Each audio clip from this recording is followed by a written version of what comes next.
100కి ఇంచుమించుగా 3% మంది దేవుడు లేడనే వాళ్ళు ఉన్నారు. వారిని నాస్తికులు అని పిలుస్తారు. దేవుడు ఉన్నాడని నమ్మేవారిని ఆస్తికులు అంటారు. థియిస్ట్, ఎథియిస్ట్ అంటారు ఇంగ్లీష్లో. థియిస్ట్ అనగా దేవుడు ఉన్నాడని నమ్మేవారు, ఎథియిస్ట్ అనగా దేవుడు లేడని నమ్మేవారు. కనుక దేవుడు ఎక్కడ ఉన్నాడండి, కాబట్టి దేవుడు లేడు అనేవాళ్ళు చాలా మంది ఉన్నారు. ఈరోజు నా ఆన్సర్ ఏంటంటే, జాగ్రత్తగా వినండి.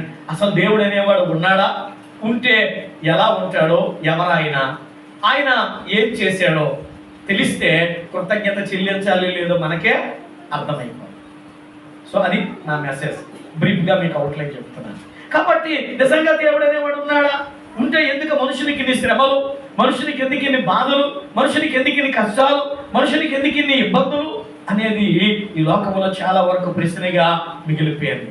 సో నేను 3 విషయాలు చెప్పాలని మీకు ఆశపడుతున్నాను. ప్రతిదానికి 3 విషయాలు మీకు నేను వివరిస్తాను. పిల్లల దేవుడు ఉన్నాడో లేడో ఆలోచన చేస్తే బైబిల్లో ఒక మాట ఉంటుంది, చదవక్కర్లేదు కానీ రోమీయులకు రాసిన పత్రికలో అపోస్తలుడైన పౌలు 1వ అధ్యాయంలో ఒక మాట అంటాడు. జగదోత్పత్తి మొదలుకొని సృజించబడిన ప్రతి వస్తువును మీరు పరిశీలిస్తే ఆయన నిత్యశక్తియు ఆయన దేవత్వమును బయలుపరచబడుచున్నవి అన్నాడు. ఆయన సృష్టించిన వస్తువులను మనం చూస్తే దేవుడు ఉన్నాడో లేడో తెలుస్తుందట. దేవునికి స్తోత్రం కలుగునుగా. ఏమండి, దేవుడు డైరెక్ట్ కనబడతాడు, తర్వాత లాస్ట్లో చూపిస్తాడు, కానీ ముందు పరిచయం చేస్తున్నాం కదా. కాబట్టి ఏం జరుగుతుందంటే ఆయన సృష్టించిన వస్తువులు చూడాలంట. సరే ఏం చూద్దాం అని అంటే, ఈ సృష్టి అంతటిని 3 భాగాలుగా విభజిస్తే మొదటిదేమో పశుపక్షాదులు, జంతువులు, పక్షులు. రెండవదేమో ప్రకృతి, మూడవదేమో మనిషి. ఈ సృష్టిని 3 భాగాలు చేశాం. మొదటిదేమో ప్రకృతి. ప్రకృతి అనగా ఆకాశము, భూమి, సూర్యుడు, చంద్రుడు, నక్షత్రాలు, సముద్రాలు, పర్వతాలు, లోయలు, నదులు, ఇదంతా ప్రకృతి. రెండవదేమో పశుపక్షాదులు, మూడవదేమో మనిషి. ఈ 3 నుంచి ఆలోచించేద్దాం దేవుడు ఉన్నాడో లేడో మనకు అర్థం అవడానికి.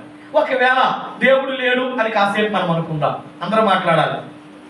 ఎవరు లేరు, దేవుడు లేడని కాసేపు అనుకుందాం, అందరూ అనుకుంటున్నారు. దేవుడు లేడు అనుకుంటే ఇప్పుడు మనిషి చాలా జాగ్రత్తగా నా వైపు చూడండి. ఇక్కడ కూర్చున్న వాళ్ళందరూ అక్క చెల్లెలే కాబట్టి టెన్షన్ లేదు, అందరూ ఆడవాళ్ళే కాబట్టి మాట వింటారు. అంటే విన్నట్టు ఉంటారు అండి అని నేను అనుకుంటాను, వింటారని నా తృప్తికి, పర్వాలేదు. అయితే వినండి, ఇప్పుడు మీలో ఎవరైనా అమ్మ చెవులు మూసుకొని 10 నిమిషాలు కూర్చోండి అన్నాను అనుకో, కూర్చోగలరా, కూర్చోలేరా? చెవులు మూసుకొని 10 నిమిషాలు కూర్చోండి, వెరీ గుడ్. అమ్మ నోరు మూసుకొని 10 నిమిషాలు కూర్చోండి అంటే రైట్ ఆన్సర్ అండి. కూర్చోటమని ఎందుకు చెప్తారు మీరు? 10 నిమిషాలు మాట్లాడకుండా ఉండగలమా? కానీ పౌరుషం వస్తే ఉంటాం. ఎక్కడ ఉండాలో మనకు తెలుసు. అన్నం పెట్టము, వంట చేయము, వడ్డించము, వెనక తిరిగి వెళ్ళిపోతాము. 10 నిమిషాలండి, 10 రోజులైనా మాట్లాడము. ఆ పరిస్థితి వేరు. నీకు ఒక మూమెంట్ వస్తే ఎవరు తక్కువ అండి, మాట్లాడాం. కానీ జనరల్గా ఇక్కడ కూర్చున్న మనం 10 నిమిషాలు మాట్లాడకుండా ఉండాలంటే ఉండొచ్చు, ఉండలేం కానీ ఉండాలంటే ఉండొచ్చు. ఇప్పుడు ముక్కు మూసుకొని 10 నిమిషాలు ఉండండి అంటే, కవిత మేడం గారు అంటారు, ఈ మాస్టర్ ప్రసంగానికి పిలిస్తే హత్య చేయడానికి వచ్చినట్టు ఉన్నాడు, అర్జెంట్గా మర్డర్ కేసు ఏదో పెడితే లాభం లేదన్నట్టు అనుకుంటారు. 10 నిమిషాలు ఉండగలమా ముక్కు మూసుకొని? జరిగే పనేనా? ఎవ్వరూ ఉండలేదు.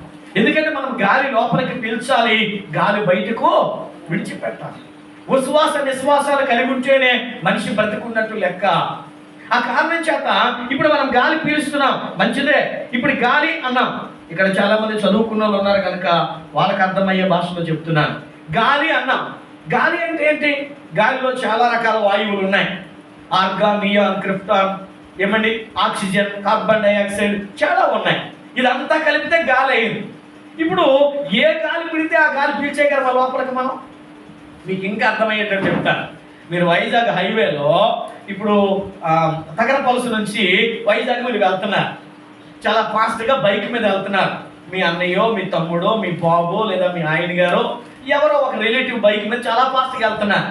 మీకు ఎదురుగా అటు నిండేమో కోళ్ళతో నింపుకున్న ఒక లారీ చాలా ఫాస్ట్గా వస్తుంది.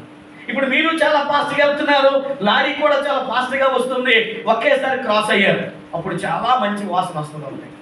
అబ్బా ఎంత బాగుంది అనుకునే వాళ్ళు ఎవరైనా ఉన్నారు? ఇక్కడ ఉన్నారా? ఒప్పుకో, లోపలికి మనము పీల్చలేదు.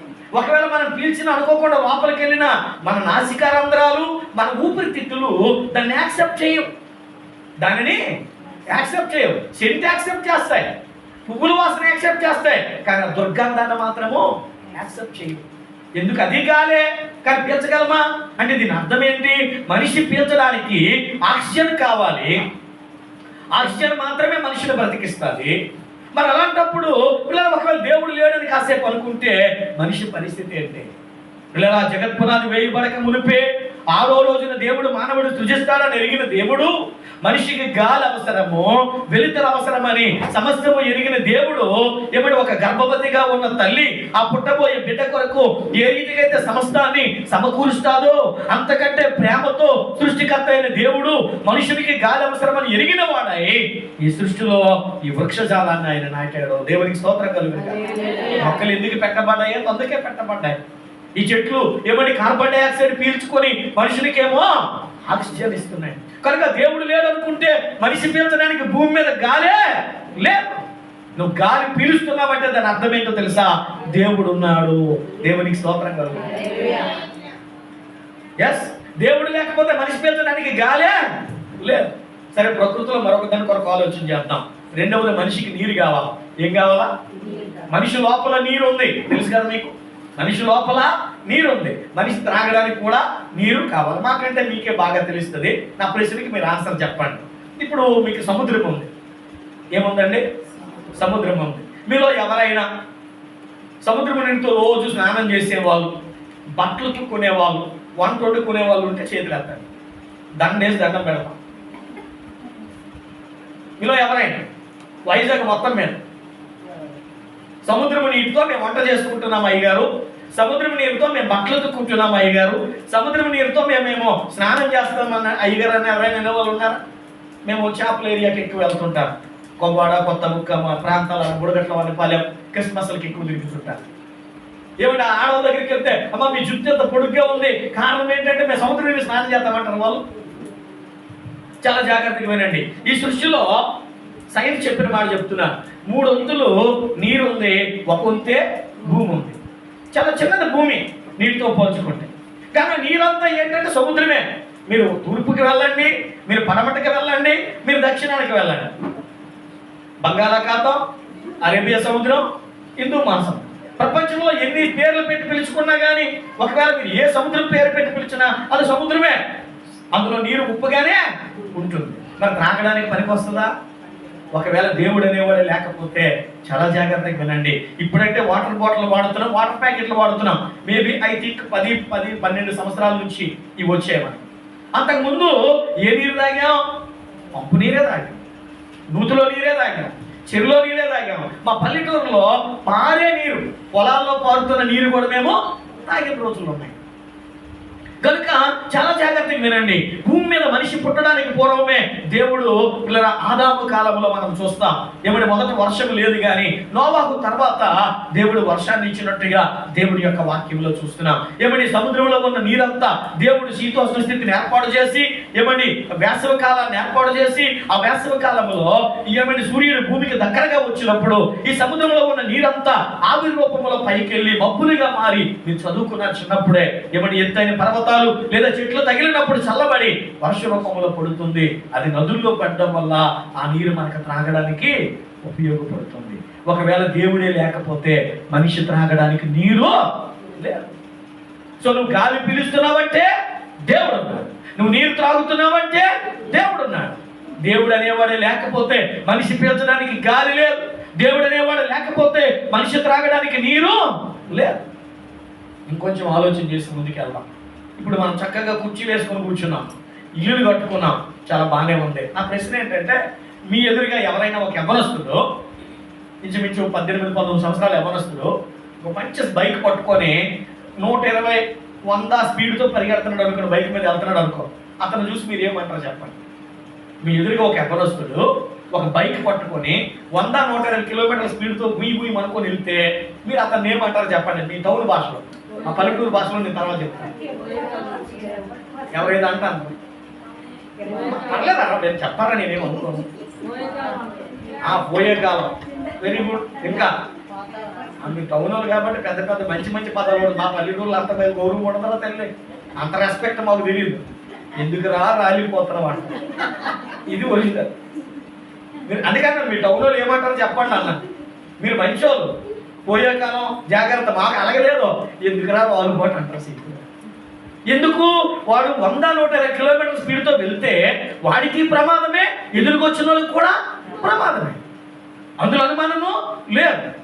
ఈ స్పీడ్కే. మరి నా ప్రశ్న ఏంటంటే, భూమి తన చుట్టూతో తిరుగుతుంది, అవునా? సూర్యుని చుట్టూ కూడా తిరుగుతుంది. అందుకే నెలలు, సంవత్సరాలు, రోజులు మనకు వచ్చినాయి. చాలా సంతోషం. ఇప్పుడు భూమి తన చుట్టూతో తిరుగుతుంది కదా, ఎంత స్పీడ్తో తిరుగుతుందో తెలుసా? గంటకి 100-150 ఏళ్ళలోనే మనం రాలిపోతామని అంటున్నామే. మరి భూమి ఎంత స్పీడ్తో తిరుగుతుంది గంటకి? అందరు 5G సెల్లో వాడుతున్నారా? అందరికీ నెట్ అవైలబుల్గా ఉందా? గూగుల్లో కొట్టి చూడండి, చాట్జీని అడగండి, చెప్తారు. ఎంతమ్మా? గంటకి 83,000 కిలోమీటర్లు. ఎంతండి?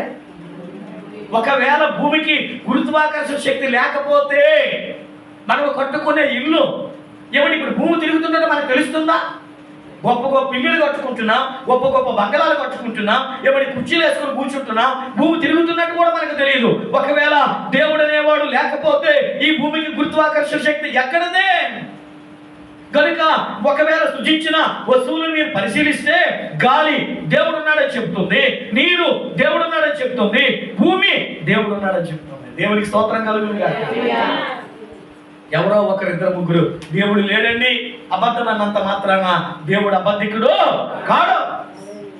దేవునికి స్తోత్రం కలుగును గాక. సరే, పశుపక్షాలను పక్కన పెడద్దాం, మనిషి దగ్గరకు వద్దాం.